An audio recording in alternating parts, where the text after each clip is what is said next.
and gentlemen, welcome to a special edition episode of Last Cloudia.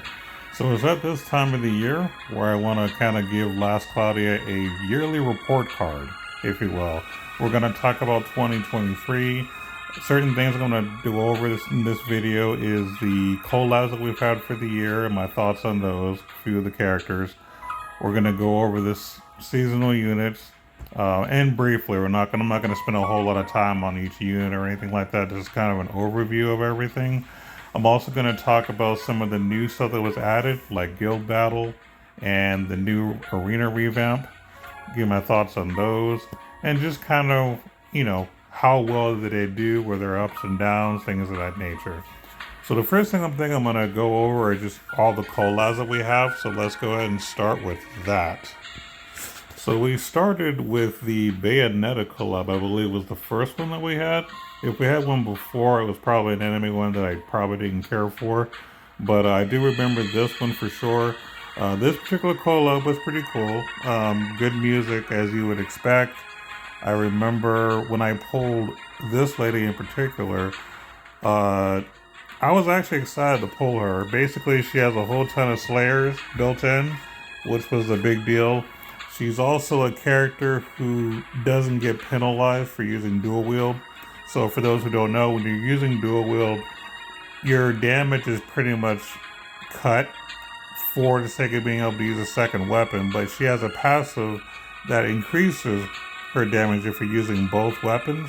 So it's as if you're using both attacks at normal damage as opposed to having a cut damage. So I've always considered her the best dual wielding unit in the game for that specific purpose. So if you're doing, let's say, arena, for example, you can get the full damage package. She's also a character that can start off the fight with her S3 very easily. There are only two characters in the game that I'm aware of that can easily start off the battle with their S3, and that's going to be her, Bayonetta, and I believe it's Holiday Melee. Also, or Stately Melee, she also does the same, has a passive that lets her do her S3 in the very beginning without a lot of effort. So I appreciate her in this unit for those specific things. And overall, I thought it was a decent collab, We eventually got the Code Geass, or Code Geass, I don't know, but the anime collab. I did pull this character off of tickets.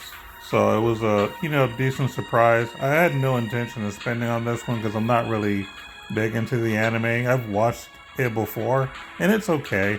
But, anime collabs have never really been anything special to me for the most part. Not ever since they stopped doing story at the very least. But he's a decent unit. He's kind of like Lucia, where he can stop time to spam abilities, except the mechanic is a little bit different, but with the same concept. Pretty fun unit. But overall, the actual collab event itself was actually pretty cool because what they did was they made it to where everybody was basically fighting certain levels over and over to get a certain number of damage dealt. And then once we've completed all the, slays and stuff, it would go to the next level. And we'd all kind of cooperatively do that, and we'd all get community rewards and stuff like that. So this was actually pretty good. For an anime collab, this was actually a really good event. So I'm happy to be able to say that we had a good anime collab, specifically because of how they treated the event itself. They did a really good job. Okay, now we're getting to the real good stuff. Now, I did a separate video about this already, basically giving Last Cloudia kudos on this particular event. But basically, there was an event that included 4 different characters from 2 different collabs. So both of these collabs were video game collaborations. So we had the Valkyrie profile, so we had Lyneth, and we also had, wrong character. We had Lyneth and Freya. So these are 2 fun characters that have their own special, unique things. I'm not going to go over them too much, but I want to say that they're just fun units to get. I was fortunate enough to get all these units relatively cheap, which is rare. But you also got the, I keep forgetting, this is the Star Ocean second story collab as well with Claude and Rena. So they're all part of like the same big super collab event, and it was excellent. This is one of the best collaborations we've ever had in Last Cloudia history. And what was so amazing about this, and again, if you want to get a repeat of it, I made a video specifically about it, but what they did here is they actually incorporated story into the collab itself.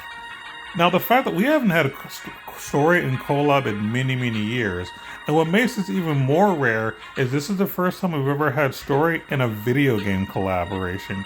Usually in the past, we only had stories involved in anime collabs. So here, they went above and beyond. Like, and they did what you would normally expect in a video game collab, where you have all the gaming music and stuff like that. And even the time trial was actually refreshing because it was something different. It wasn't the same old, okay, just, do all your pausing strats and, get, the best time and let the same 20 or 30 people, win. I mean, it wasn't anything like that. This one, you had to do specific things to get a certain score. And I like that just because it was different. I think that it's always good to see something different in rankings instead of seeing the same old thing over and over.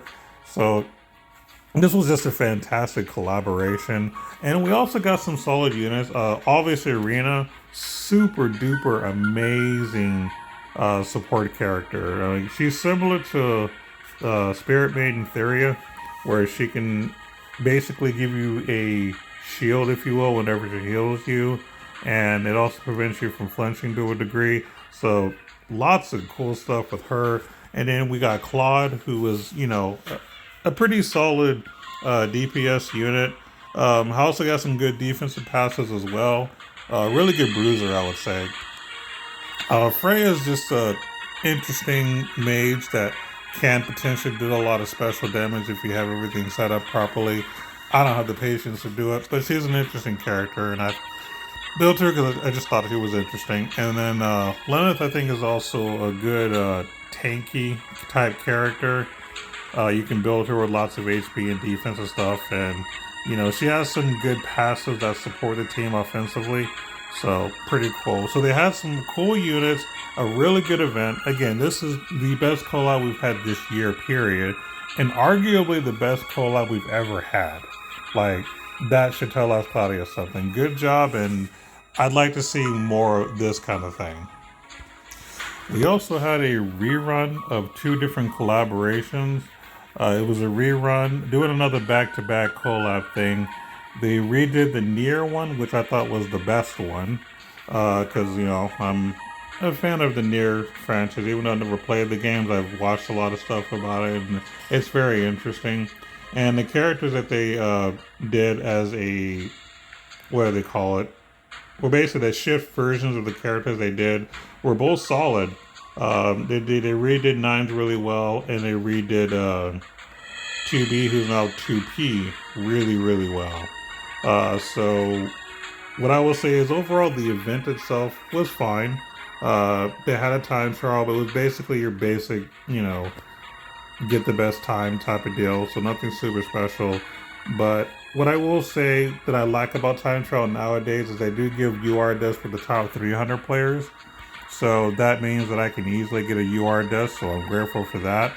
I don't have to be a super duper tryhard, so I can, not worry about getting super high rank and still be okay. But the characters themselves are both interesting. So this particular character right here has the ability to, well, first off, I think he's a good fire-based SCT battery, which is really, really nice. And I don't think we really have a good fire SCT battery character.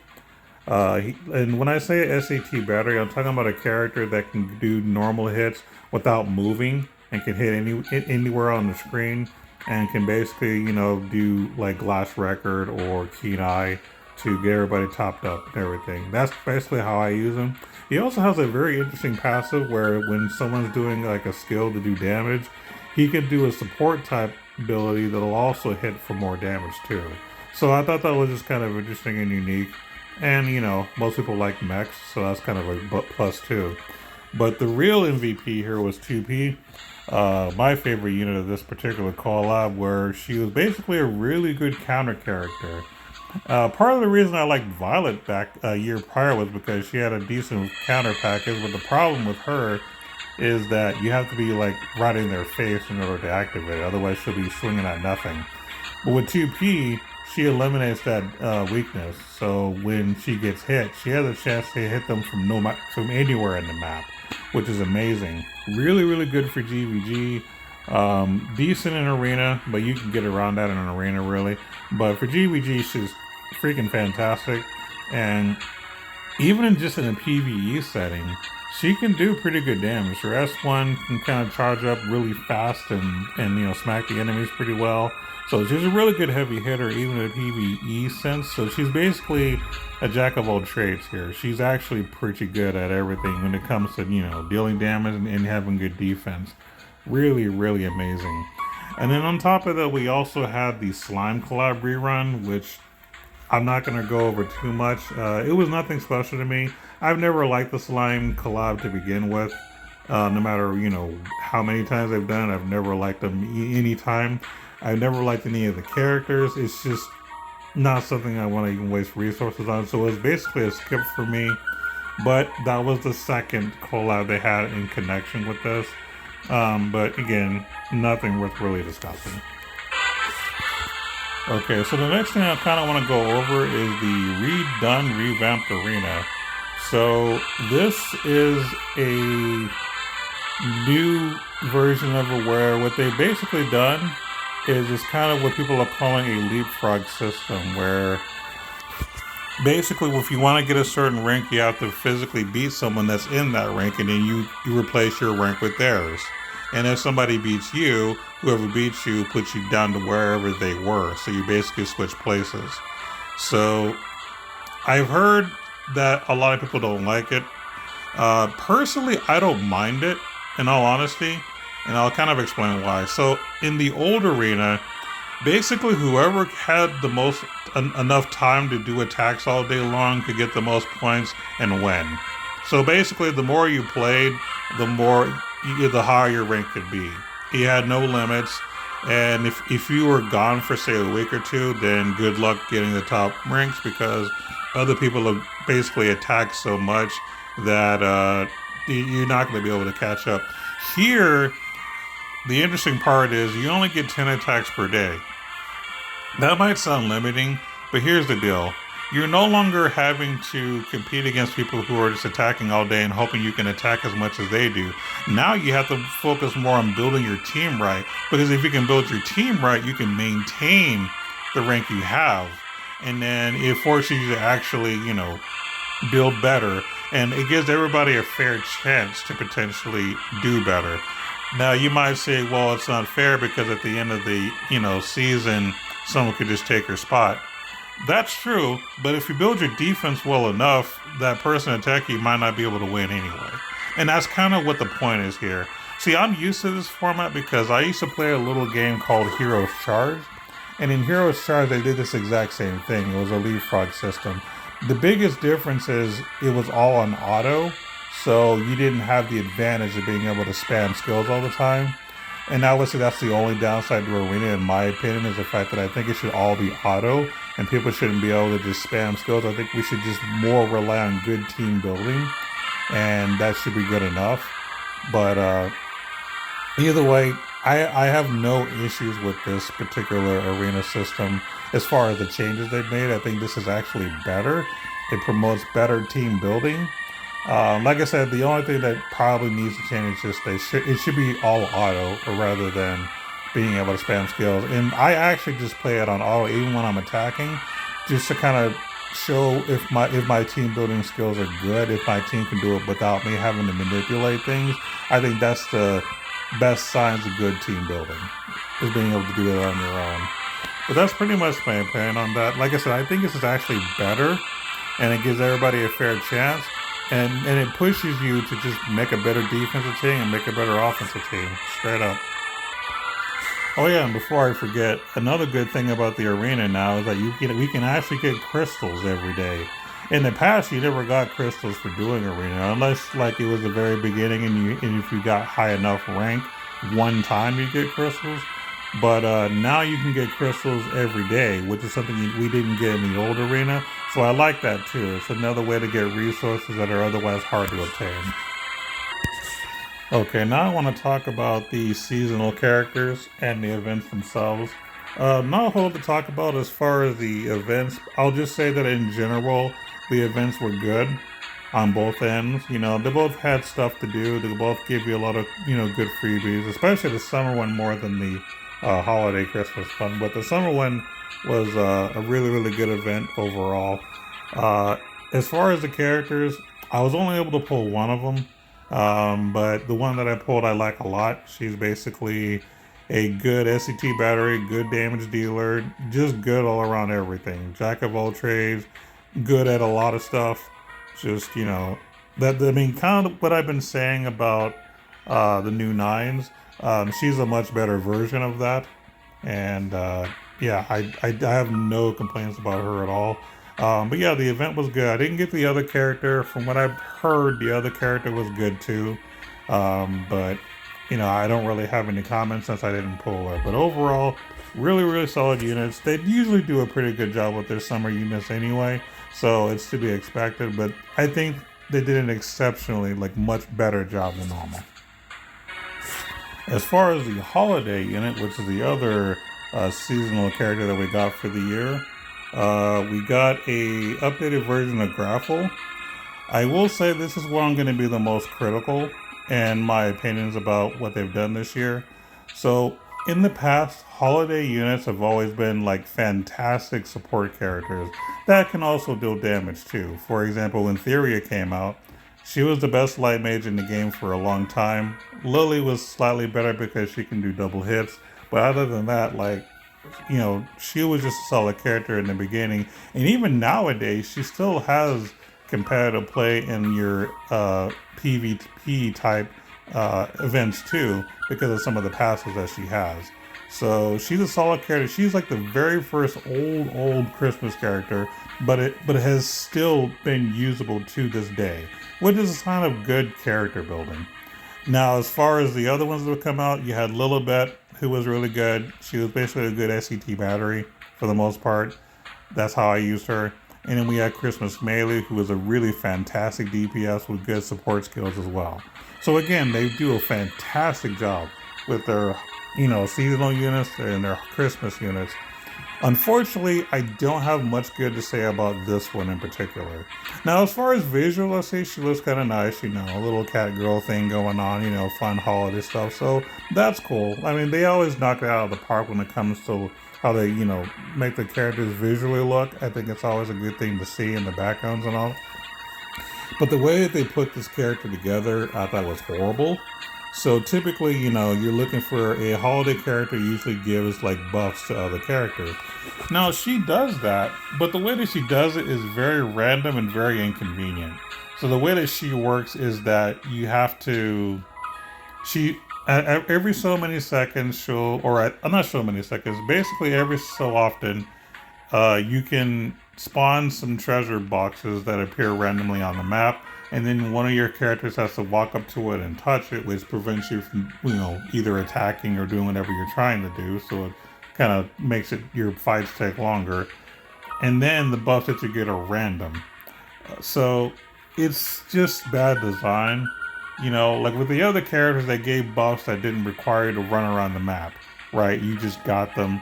Now, they had specific limitations where it only worked on one person or it only works on slayers, but either way, at least it was consistent. Here it's inconsistent because one, you don't automatically get the buffs, and two, whatever buff you get is random. Now, the random buff thing doesn't bother me, in all honesty. To me, I think it's just annoying that you have to run around and grab the box. If it was set up to where at the start of battle, a character with, the most strength automatically gets one of these buffs, and it gets a buff every so many seconds, that would have been fine. Because at least you're automatically giving it to somebody. They don't have to run around to pick it up, and you're constantly supporting while being able to do what you would normally do. Here you have to go out of your way to just get something random, and I think it's just horrible design. And it wouldn't bother me if this was any old regular DOH unit, because characters don't have to be perfect all the time. It's fun. It's nice to be able to skip every now and then, but holiday units have typically been consistently good and reliable. And the fact that they dropped the ball on something that would have a lot of potential was just horrible. Like this is one of the one times I expect a character to be good, and it wasn't. Now that doesn't mean that the character is horrible. Like you can still use her to deal damage, and she'll be somewhat up to standards as far as DPS and all that to a degree. So if you use her, she's not gonna be the worst thing in the world. But because of the high standards I have for Christmas units, this is easily the worst of them all, and that's sad. When you have units that are 2-3 years old that are better than this. And that's the problem that I have with this character. On a lighter note, let's talk about the LC Pass. So this is something else new that they came up with this year. Basically, they did sort of what we call a battle pass, if you will. There are two different ones you can do. You have the standard one and the premium one. Now, I've subscribed to both at one time, but I did get rid of one of them just because, I am on a budget.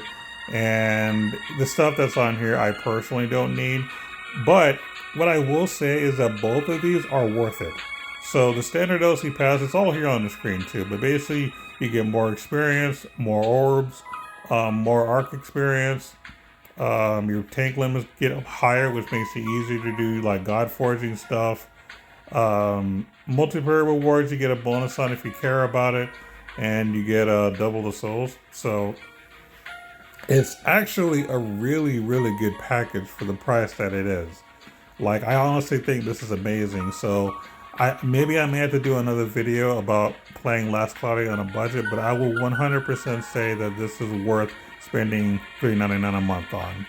As far as the premium LC Pass, which is what I'm still currently subscribed to, it's $9.99 a month, and basically you get a UR Dust every month. Now the first month you don't get it. They want you to be a recurring member to get that benefit. But you also get paid crystals every month as a one-time thing. You get Prism Soul, which are nice. So you get paid crystals, and every day you get free crystals and orange orbs. You get that every day for about 28 days. And then after that, you get about a 2-3 day break where you don't get any rewards, and then they redo your subscription. Now, why they only did 28 days doesn't make sense to me. I guess because of maybe the fact that there's a month that sometimes only has 28 days, and I think that's why they did that. So the only, I guess, criticism I have is that it should be more of a calendar month thing rather than a certain number of days, because that means you're going to have 2 or 3 days where you're getting nothing, which is kind of weird. Now, I don't know if that's a bug or if that was their intention, but that's the only criticism I have. Otherwise, I think this is good bang for your buck. You're paying $10 a month to get a UR Dust every month, you get some paid crystals every month, and you get free crystals every day. Like, that in itself, to me, is just worth it. So, if you're a gamer on a budget, like myself, both of these OC passes are fantastic.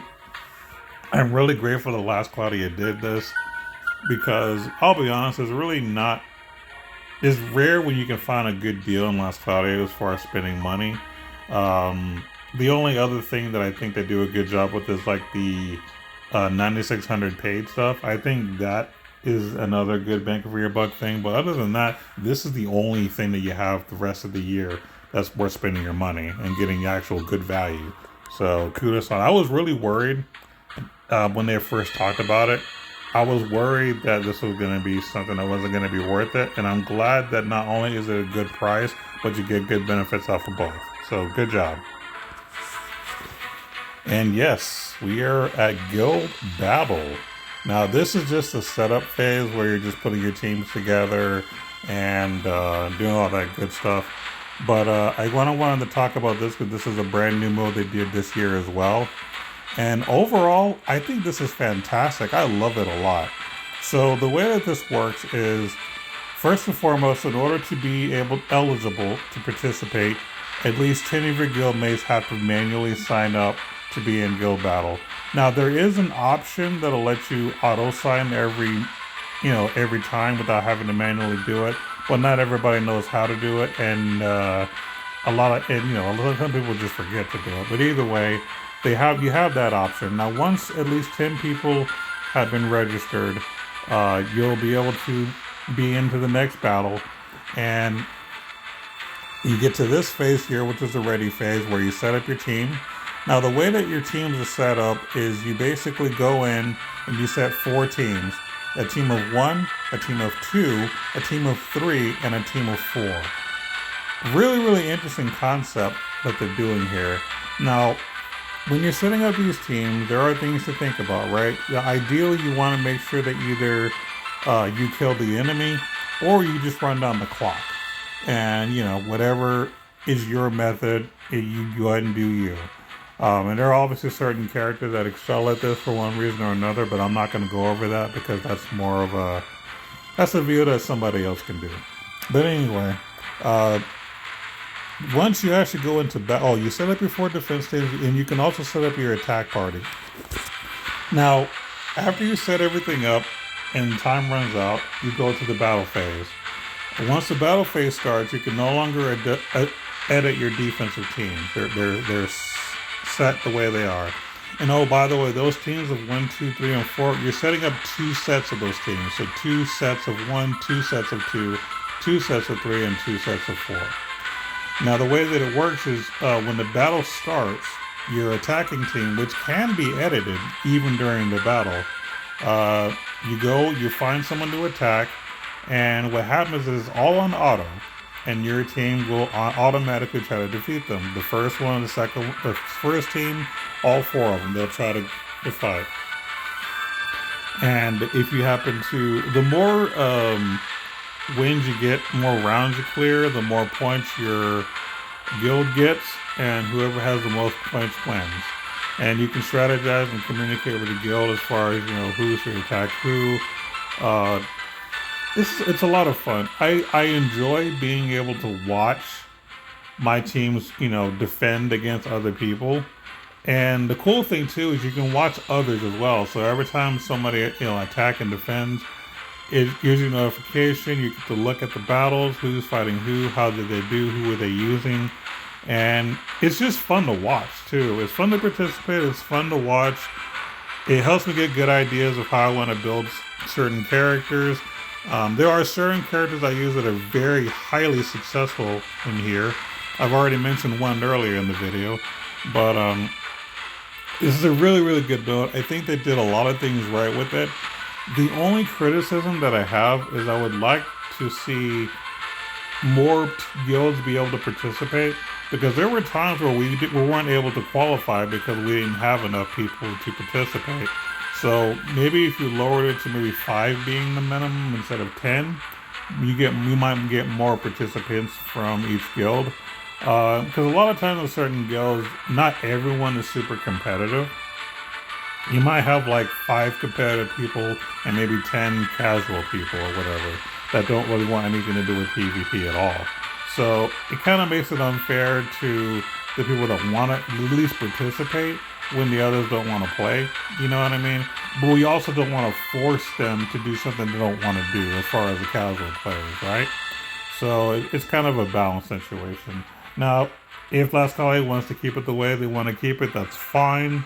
Obviously it's their game that they want to make.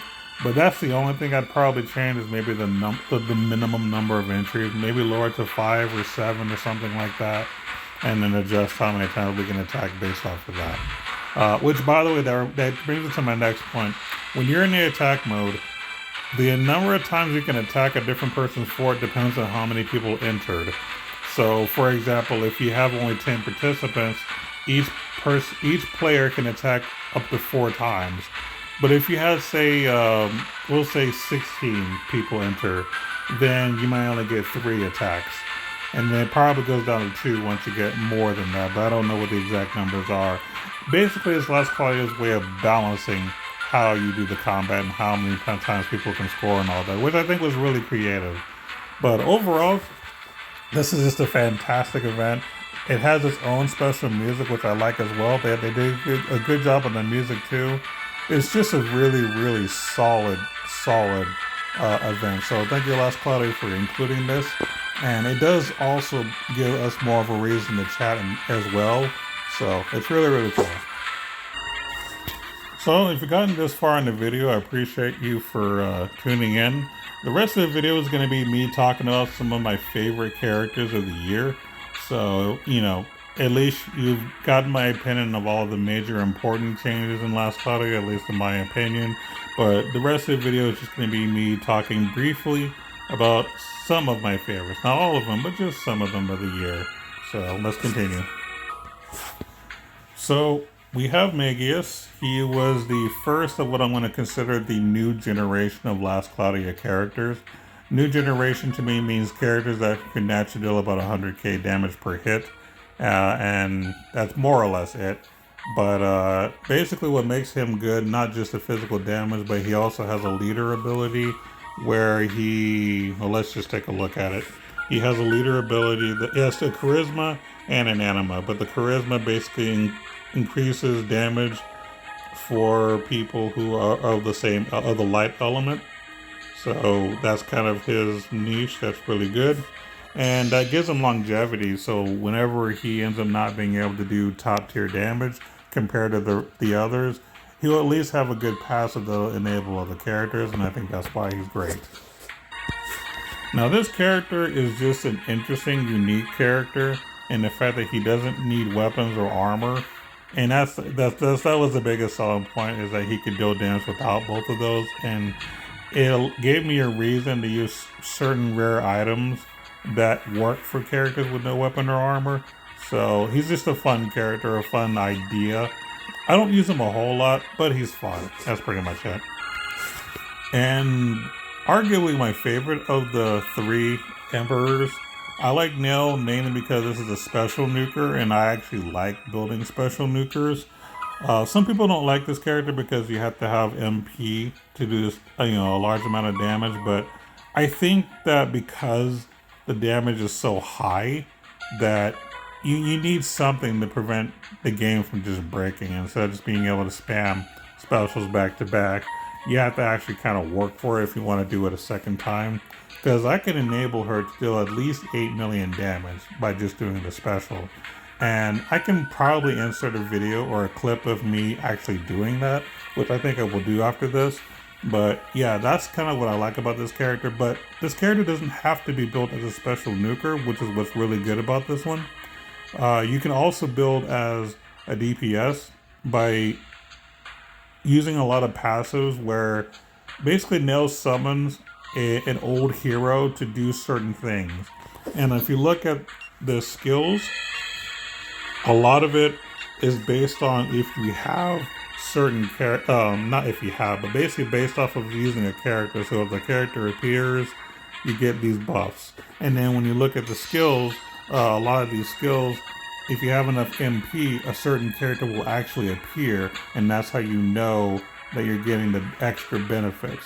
A really, really interesting, unique character that has multiple ways that can be played. Now, Nell can also be a pseudo healer as well, but that's not really why I use the character, but it's there. Another jack of all trades that is pretty decent at multiple things. So I thought they did a really excellent job. But yeah, let me go ahead and just insert a clip real quick of one of the towers that I did, so you can kind of see what I'm talking about as far as being a good special nuker. Now keep in mind this is a full team that I used to do this, but it's a fun thing to kind of insert, so why not?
So obviously I was being a little overdramatic by using everybody's specials, but let's be honest, isn't that kind of why we like certain animes and video games, is, being able to be overdramatic? But yeah, that's one of the reasons I like this character. Like, going through Tower is a lot of fun using this character. Nowadays I do use a different team, but at the time it was just a lot of fun using Nail and all that, so just wanted to show a little clip there so you can get an idea of why I like this character. And then we also got a lot of good mages this year. So this is Lily White Theria. Basically a very well-dressed lady, which is, good waifu material for me. But she does really, really good light damage. She's pretty much the best light damage character in the game right now. Lots of amazing passes. Not going to go over her 100%. But I do believe she's my helper unit, so if you want to use her and you're on my friend list, you can. But basically, I'll tell you how much I like her. I like her so much that I've got her SC maxed. That's how much I like her. And honestly, it's not... Well, I mean, to be honest, there's a few other characters that I have maxed out, but it's not something I do very often. I don't usually go out of my way to max a lot of these DOH rare, characters, but magic users are kind of a rarity in Last Cloudia, at least in the past, and they have a lot of longevity, which is why I think it's worth using resources to build them up, because they will last you a very, very long time, and they don't get power crept very often. So with physical DPS characters, they get power crept in like 6 months. Let's just be real, right? So getting them to full SC isn't necessarily worth it most of the time. I'm not going to lie to you, because it feels like a waste when you can make other more long-term characters better. But she has a lot of things good about her. She can also support other characters to make them deal a lot of damage if they're close by. And she also has some passives that do some, I think some defensive piercing or whatever too. But she's just a very, very solid character. One of my favorites. You can correct me if I'm wrong, but I do believe Grapple came out at the very beginning of the year. I want to say she was like a January unit. If I'm wrong, sorry, but I'm going to include her anyway. The main reason that I like her is she also has a leader ability that basically is a charisma that makes earth damage characters, better. Basically based on the number of earth characters you have. So that was the main thing. And she can also deal good solid damage too. Mana also came out this year, if I'm not mistaken. And she's a fantastic healer. She is so good. And not just on the healing department, but she can do really, really amazing normal attacks, which you don't see every day. An excellent SCT battery. She's got a lot going for her. Now, she can also do magic attacks as well, but I don't really use her to do offensive magic. I mainly use her as an SCT battery. But I wanted to mention her because, support characters are amazing. Now, don't get me wrong, we also have Rena as well, who's a great support. And it's rare that we get two solid, healing support characters in the same year. So like I said, Last Cloudia has been just releasing some bangers this year, and this is an example of one of them. And speaking of more mages being added to Last Cloudia this year, we also got Zuckuss, who basically is just an amazing ice magic DPS character. And I say amazing, he's really, really, really good. But what makes him even better is that he also has a leader ability. He has a charisma that increases damage and all that good stuff based off of how many ice characters are in the party. He's got a lot going for him. I could do a whole video on him, but I'm not, because there are so many other people who talk about characters, so I don't want to be just another person to do the same thing. But just understand that he's also one of my favorites. I don't quite have his SC built 100% yet. Right now, I need to get 14 more in order for him to be maxed. But I do plan on getting him up there. That's how much I like this character. So he's definitely going to get the treatment of being built up as best as he can possibly be. And I think that he's going to have longevity as well, just like Theria. Like I said, magic users and even just support characters like heal and SCT batteries, those are the kind of characters that last a very long time, and you don't have to really worry about them being power crept. And you don't have to worry about getting them all, because if you have one, then that's usually good enough. Now let's talk about my favorite character of the year. That's right. Now don't get me wrong, some of the collab characters I talked about this year I also really, really like, but this one's special to me. So first and foremost, for anyone who's watched a lot of my older videos when I used to review characters as they come out, one of my favorite things I like seeing on a character is critical stuff, like crit rate and basically bonuses to crit stuff. Like, I'm all about that. I love that kind of stuff. Foul is that package. She's the total package. She has a lot of good crit stuff. She's also an amazing boss slayer. She gets lots of damage and damage cap based off of you're fighting a boss. But the main thing for me is the crit, because the thing with the crits is that I can build her to have a very, very high crit percentage rate. Now, I'm not going to give you all of my tips and tricks on how to do that, because you do need very specific things to get a really, really high crit.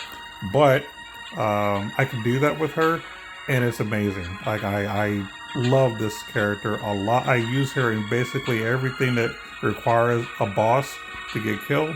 She's in there about 80% of the time. There are a few bosses where she doesn't do much too because of certain mechanics, I'll say. But for the most part, you can just use her. Let's say if you're just doing story. Let's say you're a casual. And when I say you're a casual, I don't mean that in an insulting way, because some people use the word casual as an insult. I consider myself casual, all right?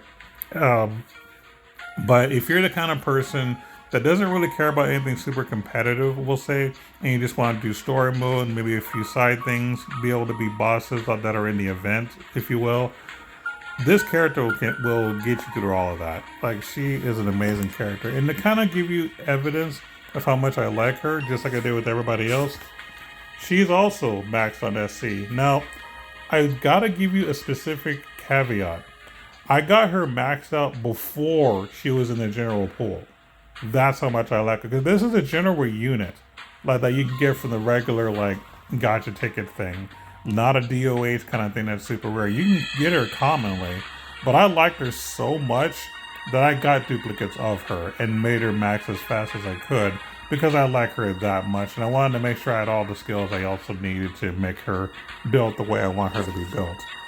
But yeah, this is easily my favorite character. And I can tell they held back a little bit on her kit, because there are certain things they could have given that would have, you know, upped the crit rate a little bit more, but they decided to kind of hold back because, you know, being able to do crit damage is arguably broken in this game if you have the right arcs. Just to give you kind of a hint. Well, I'll just give it to you. Basically, you want to use the Starbow arc, and it'll be as if she's dual wielding without having to dual wield, and it's freaking amazing. So yeah, easily my favorite character of the year. They did a fantastic job with her, and that's more or less it. And that about sums it up for me. Those were all of my favorite characters of the year. Now, as far as the collab stuff, I talked about them at the beginning of the video, which is why I didn't include them. I didn't want to talk about them twice. I think it would have been a waste of your time, more or less. But at least now you have a good idea. And plus, the characters that I mentioned that were call-outs, I told you if I liked them or not and why. So you kind of get the gist of it. In this video, I also discussed how Last Cloudia was doing as a whole with their events and stuff. You know, you got to hear about their new arena revamp, which I honestly think is really, really good. Even though that's probably going to be not a very popular opinion, but I don't care about that. And I also gave you my opinion on GVG, which is a very positive thing as well. So you got to see kind of like the more important things. Oh, and also the LC Pass, which was also another excellent thing. The only other thing that I haven't mentioned that I'll briefly talk about, I mentioned this in my Last Cloudia Kudos video, but one thing they did specifically in the call out with Star Ocean is that all of the arcs had a shared pity, which I thought was one of the best things Last Cloudia has ever done. I wish they would do that for a lot of their other events, like maybe having a DOH banner, where, well, basically have what's called like a DOH medal. So every time that someone does a multi-spin on a DOH, unit, you get to keep those medals, and those medals basically carry over to the next DOH banner. And then if you have enough medals, you can then pity whatever character it is. Now, of course, the character that you pity has to be on the active banner so that you can give it some sort of limitations. But at least it makes it fair to where it doesn't look like we're just wasting our resources. Because, some of us like to save up our free crystals to pity somebody, and it takes a long time to save up. But if there's a small chance that I can get other characters along the way, let's say I do a 10 pull on a banner and I get the unit, cool. But I still keep my medals, right? So that I can, and you can spend the medals if you want, right? Give us the option to spend them if you want to, like, up our SC count or whatever. That's fine. But let people that are, let's say if someone that likes to spend on every banner, give them an incentive to potentially pity in the future. Throw them a bone, is basically what I'm saying. The fact that pity doesn't carry over is really the thing that just bothers me. Now, as far as the paid stuff, like, I don't think you need to change any of that. That's fine. I mean, that's how you make money as far as the paid step up. So continue doing that. Continue to stay in business and let the whales, keep you up afloat. But for the free-to-play players, I really wish that you would let the DOH medals carry over, and then they can pity whatever unit is on the active DOH banner. And that's pretty much it. Those are really the only suggestions that I have. But overall, I think Last Cloudia has done an excellent job this year. They've made a lot of amazing improvements, and there are even stuff that I haven't even mentioned yet that they've done that's new, that's really, really good. Actually, one other thing, I'll say one other thing that I will say is worth it. The unit playtest day. So now you can actually do a unit playtest of every new character that drops. I think that is fantastic because it kind of gives you an idea, a sample of a character. There are certain characters that I may have skipped had I not done this. So because of me being able to do this, I was able to learn that I actually do like a certain character, was getting more incentive to spend my resources on the character. And plus, the fact that they give you crystals for trying them out is also convenient as well. So, another new thing that I thought was amazing. And one other thing that they just added, like I think in this update, you also have the shard field now, which I think is also great because, saving up resources to awaken characters is rough, right? If you're not spending money. And having this helps us out a lot. So, but yeah, I think I'm actually finally done now. I know this is a long video, but I was basically talking about the entire year of Last Cloudia in 2023. But overall, on a scale of 1 to 10, I think Last Cloudia has done a 9 out of 10. That's how much I love what they've done this year. They've done some amazing stuff. Yeah, I was critical on a few things, but all the best things that's happened has mostly overshadowed some of the negative feedback I had to give. And that's a sign of them just doing a good job overall. So keep up what you're doing. And I hope that you continue to make new changes and better updates in the future. And I look forward to playing in 2024. Right? Oh, and as far as like when I'm going to release videos, specifically for Last Cloudia, I'm probably only going to be doing one video a year at the end of the year, unless something special comes up that compels me to make a video. But other than that, I only plan on doing like a once a year thing for Last Cloudia, just to kind of let Last Cloudia know how well they're doing, and kind of go from there. I may change up the format a little bit next time, but if I do, I'll let you know in the next video. Alright, well, thanks for listening and take care, everyone. Later.